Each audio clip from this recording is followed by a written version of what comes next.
Hola, el día de hoy les vamos a presentar los errores de traducción. Primero vamos a empezar con nuestra compañera Carolina, que nos va a platicar un poco sobre la identificación del problema. Les voy a platicar sobre la identificación del problema, que consiste en la teoría de Cyril Kubler-Ross, que estableció ciertos criterios de evaluación para una traducción, la cual consiste en la función textual del texto meta, la coherencia textual, el tipo de texto y sus formas convencionales, culturales y situacionales. Siguiente, por favor. También podemos identificar errores con el baremo de Hurtado-Albir, el cual consiste en primer lugar, inadecuaciones que afectan a la comprensión del texto original contrasentido. Consiste en falso sentido, que es un error de traducción que consiste en atribuir un sentido sin sentido. Consiste en utilizar una formulación desprovista de sentido, incomprensible, falta de claridad, comprensión deficiente. No mismo sentido, consiste en apreciar inadecuadamente un matiz original, reducir o exagerar su significación, introducir ambigüedad, error dentro del mismo campo semántico, etc. También tenemos adición, que consiste en introducir elementos de información innecesarios o ausentes de lo original, y no traducir elementos de información del texto original. Al igual que tenemos referencia cultural mal solucionada e inadecuación de variación lingüística, que consiste en no reproducir o reproducir inadecuadamente elementos relativos a la variación lingüística, es decir, diferencias de uso y usuario. En segundo lugar, tenemos inadecuaciones que afectan a la expresión en la lengua de llegada ortográfica y puntuación. Tenemos el léxico, que son barbarismos, calcos, usos inadecuados, la gramática. También tenemos textual, que consiste en incoherencia, falta de lógica, mal encadenamiento discursivo, uso indebido de conectores, etc. Tenemos redacción, que es formulación defectuosa o poco clara, falta de riqueza expresiva, pleonasmos, etc. Y en tercer lugar tenemos inadecuación, acordes con la finalidad de la traducción, en relación con el tipo de encargo, el destinatario, a qué va dirigida, el método elegido, el género textual y sus convenciones, etc. Eso sería, pues, de mi parte, y le dejo lo siguiente a mi compañera Fernanda. Bueno, yo voy a hablar un poco de cómo se define un error en la traducción o también lo que sería la tipificación en los errores de traducción, que básicamente son características. Primero, Honing en 1987 define el error de la traducción como un obstáculo para el cumplimiento de la función textual. Esto quiere decir que si nosotros tenemos un texto en la lengua origen y lo queremos pasar a una lengua meta, el traductor tiene que hacer lo posible para no cometer errores que afecten el significado o lo que quiere decir el texto original y que no afecte al momento de pasarlo al texto que tenga la lengua meta. Que se cumplen a veces también errores, que los más frecuentes son como los que se detectan, que son aquellos que afectan el proceso de atribución de sentido a un texto y tiene su reflejo en la fase de reformulación. También una redacción dificultosa, oscura, ambigua, el incorrecto manejo de los medios de expresión, entre otros. También hablaré sobre la categoría de traducción. ¿Qué son los errores?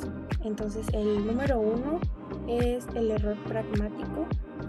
Este perjudica la funcionalidad directamente al desobedecer las instrucciones pragmáticas del encargo. El número 2, que son errores culturales. Estas son las convenciones específicas de la cultura meta. que no son solo las estilísticas, sino también las convenciones de pesos, medidas y de formato de cortesía, entre otras. Por último, están los errores lingüísticos, que son faltas gramaticales, de léxico, de ortografía y de puntuación. Estos tres categorías de errores corresponden a las categorías que sirven para sistematizar los problemas de traducción, según North, en 1987-1991. Ahora continuaremos con los textos literarios.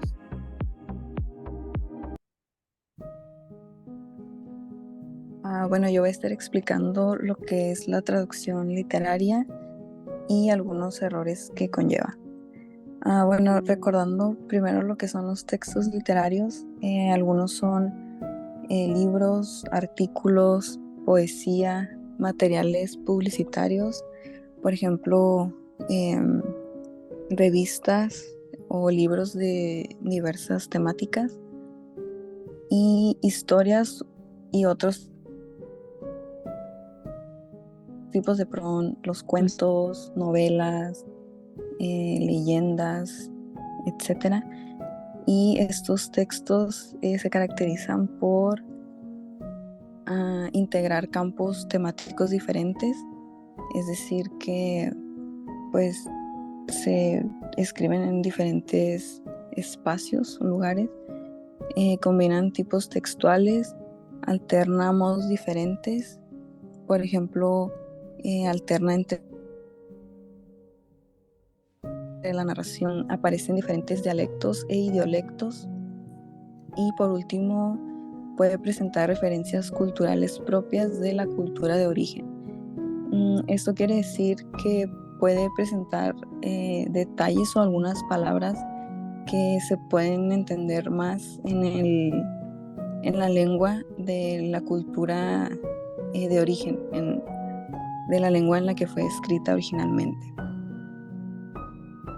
Siguiente.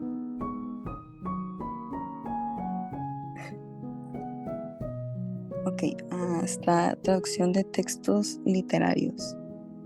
Bueno, aquí como se muestra, dice: la traducción literaria puede presentar distintas finalidades dependiendo el tipo de obra. Esto quiere decir que pues puede ser una obra clásica o literaria. Después está el encargo de traducción. Si es una traducción para edición bilingüe.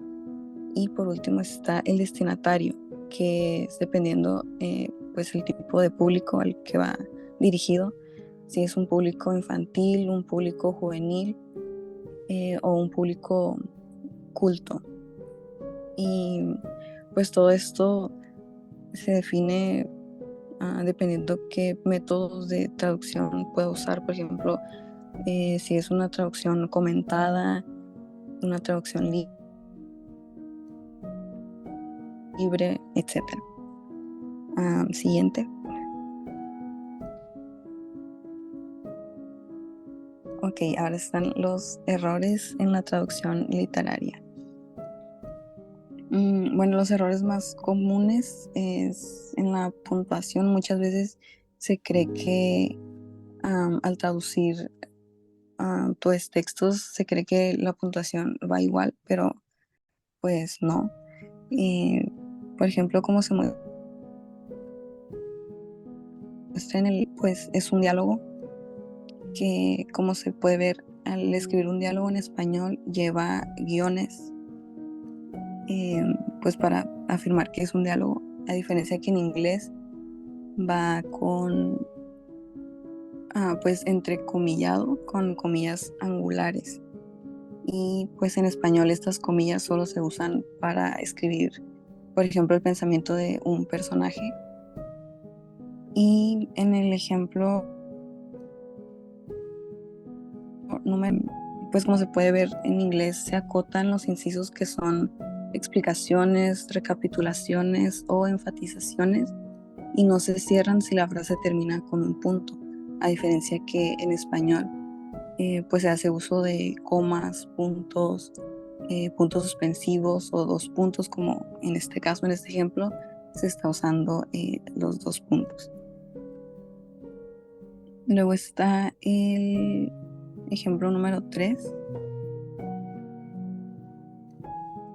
Es como una interrupción, y aquí pues se puede ver que en español, para lograr esta interrupción, se está haciendo uso de los puntos suspensivos, a diferencia que en inglés se pondría con guión para marcar esta interrupción o la omisión de una parte de la frase. Siguiente, por favor.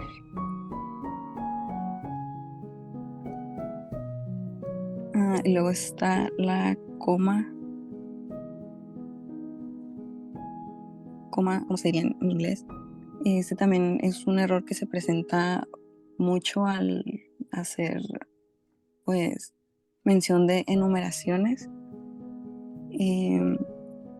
Pues esta coma es muy importante ponerla antes de la conjunción, como se ve en el ejemplo, que se pone antes del and. Y después está la traducción de diálogo.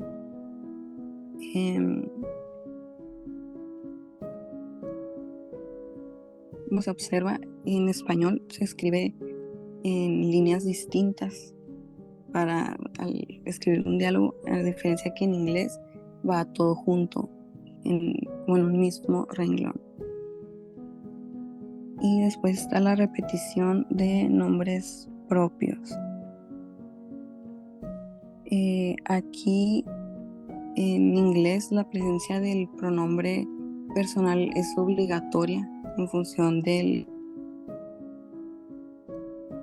sujeto. Español puede ser innecesario, se puede omitir.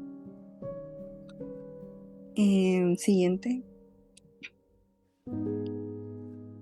Y por último está la interpretación general. Pues este punto, como se menciona, es muy general. Esto se más menciona que se pueden usar diferentes palabras al momento de traducir. Por ejemplo, aquí se muestra pues esta palabra puede ser para referirse a una mascota o un animal que en este tiempo aquí se está utilizando como un verbo al decir que acarició, y pues eso también se tiene que tomar en cuenta para lograr una traducción más universal, se podría decir. Y pues sí, estos fueron algunos errores a menudo en las traducciones. Y pues a continuación vamos con la siguiente diapositiva.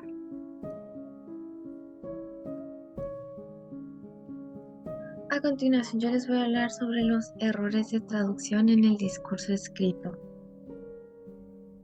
Siguiente, por favor. Problemas de equivalencia. La traducción de idiomas nos lleva un paso más allá en la cuestión del significado y la traducción, ya que los juegos de palabras están ligados a la cultura. Por ejemplo, esta expresión en italiano: Giovanni sta menando il can per l'aria. Traducida literalmente sería: John is leading his dog around the threshing floor. La imagen que evoca esta frase es algo sorprendente, y a menos que el contexto se refiere específicamente a un lugar así, la frase parecería oscura y prácticamente que más se aproxima al italiano es to beat about the bush, también un tanto sin sentido a menos que se utilice de manera idiomática, por lo que la frase traducida correctamente pasa a ser John is beating about the bush. Siguiente diapositiva, por favor.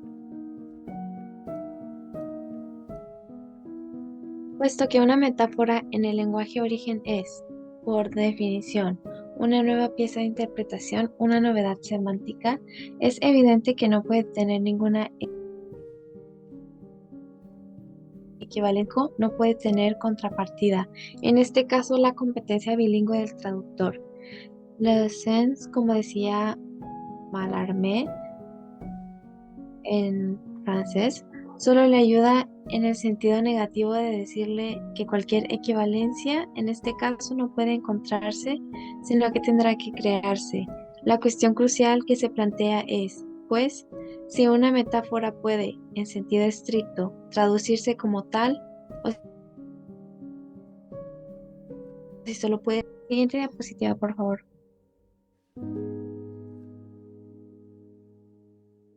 Sin embargo, la distinción de Dagut entre traducción y reproducción, así como la distinción entre traducción literal y libre de Catford, no toman en cuenta a la traducción desde el punto de vista de esta como una transformación semiótica.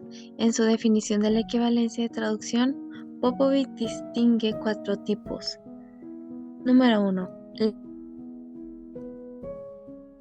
La equivalencia cuando existe homogeneidad en el nivel lingüístico de los textos del lenguaje origen y del lenguaje meta, es decir, traducción palabra por palabra. Número 2. Equivalencia paradigmática. Esto es cuando existe equivalencia de los elementos de un eje expresivo paradigmático, es decir, elementos de la gramática, que Popovic considera una categoría superior a la equivalencia léxica. Número 3. La equivalencia estilística.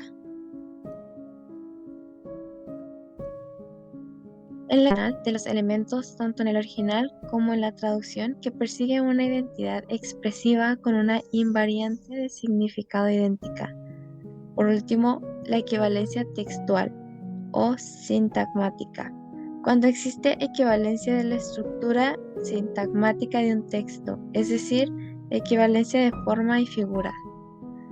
Siguiente diapositiva, por favor.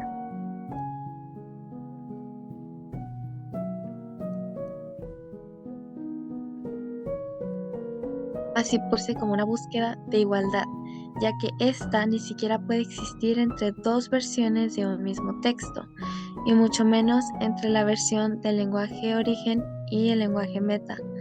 Los 4 tipos de Popovic ofrecen un punto de partida útil y las 3 categorías semióticas de Newbert señalan el camino a seguir.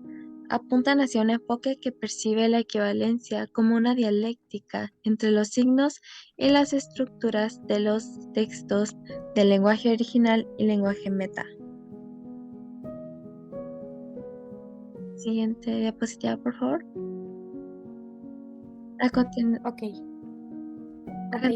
Nuestra compañera no pudo presentarse el día de hoy, entonces nosotros diremos la información que ella debió haber dicho. Este tema es la resolución de problemas y las estrategias que se utilizan. Las estrategias de traducción y resoluciones. En este espacio vamos a mencionar la adaptación, el préstamo, la expansión, la reducción, la compensación, el calco, la modulación, la transposición y la equivalencia. Adaptación y préstamo. La adaptación es conocida también como traducción libre. Es un procedimiento de traducción en el que el traductor reemplaza una realidad cultural o social en el texto original que correspondiente en el texto traducido. El préstamo consiste en utilizar una palabra o expresión del texto original en el texto traducido. Los préstamos suelen notarse en cursiva y consisten en escribir la palabra en la lengua de origen.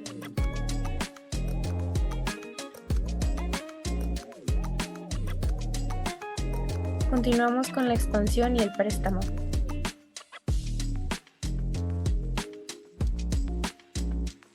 La expansión consiste en la amplificación del texto por razones estructurales o cuando es necesario acabar con la ambigüedad producida por algunos elementos del texto original. El préstamo consiste en utilizar una palabra o expresión del texto original en el texto traducido. Los préstamos suelen notarse en cursiva y consisten en escribir la palabra en la lengua de origen. En otras palabras, es la no traducción del vocablo. Continuamos con compensación y el calco. La compensación es la técnica usada por los traductores en caso de pérdida de matices ante la imposibilidad de encontrar una correspondencia adecuada. La compensación permite hacer uso de la expansión y de la reducción. El calco léxico es un procedimiento de traducción que consiste en la creación de neologismos siguiendo la estructura de la lengua de origen.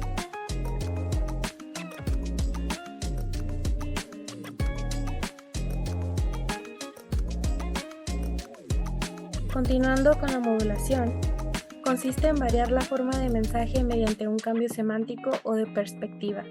La traducción del mensaje se realiza desde un nuevo punto de vista. Original en inglés, is not difficult to show. Traducción literal en español, no es difícil de demostrar. Entre otros ejemplos. La transcripción consiste en el cambio de una categoría gramatical por otra sin que cambie el sentido del mensaje. En este procedimiento se produce un cambio de una estructura gramatical por otra. Por último, la equivalencia. Quiere decir la correspondencia en significado de una palabra en un idioma frente a otro idioma. Dos palabras son equivalentes si tienen el mismo significado. Y bueno, esto sería todo por nuestra parte. Estas son las referencias donde conseguimos la información. Un gusto en que nos hayan escuchado.